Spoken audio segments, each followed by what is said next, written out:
Alrighty, Hosses, welcome back, and in this video I want to talk to you about the basics of switches, what the heck they are, and when would you ever want to use one. So say that some company called you and they said, okay, we have a bunch of devices right here, all of these laptops, and we want to get them all online connected to the internet. Now, during their phone call with the boss or whatever, he's like, alright, you know what, I also only want to use Ethernet cables. I don't want to use wireless at all because I was reading some article online and I read that wireless is A, not as fast, and B, it isn't secure as Ethernet. So we're going to hook all of these up through Ethernet and no wireless at all. So we're like, okay, you know what, we can do that, we can do that. The first thing we decide to do is we don't need a wireless router, so we just buy this one without any wireless capabilities. So we hook up our modem and we start hooking up all their devices. Boom, you're hooked up. Boom, you're hooked up. Boom, you're hooked up. And okay, you're hooked up too. But now we're looking down at our router and we're scratching our head because on the back of our router, we only have 4 ports.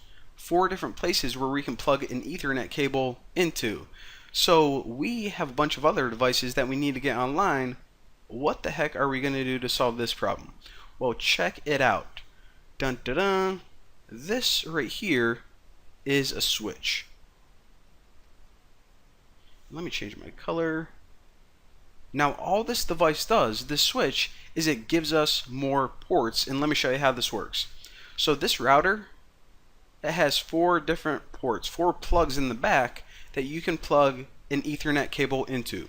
So for the first 3, what we're going to do is we're just going to hook these up directly to the laptops. 1, 2, 3. These bad boys are online. Now that 4th port, instead of taking it and hooking up to another device, what we're going to do is we're going to take this and hook up the Ethernet cable to the first port in the switch.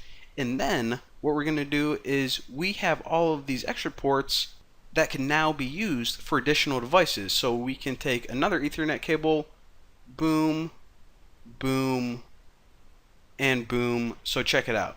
So again, that is what a switch is, and let me pull up a switch and show you guys what it looks like in real life. Alright, so this is just the first one I found. It's the #1 bestseller, the most popular one on Amazon. And again, this is what it looks like in real life. And of course, this right here is a 5-port switch. One of these has to be devoted to the router. The other 4 can be used to hook up additional devices. You can also choose to get a switch with more ports, but those are more expensive. Depending on your need, choose however many ports you want.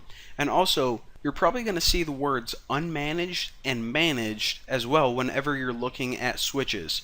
Whenever you see the word unmanaged, this means that you can pretty much just take it right out of the box, plug it in, and it's going to work.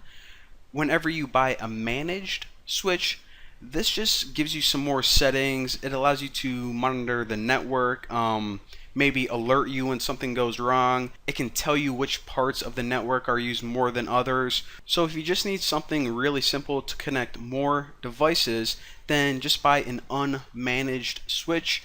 But if you want a little bit more control over your device, then buy a managed switch.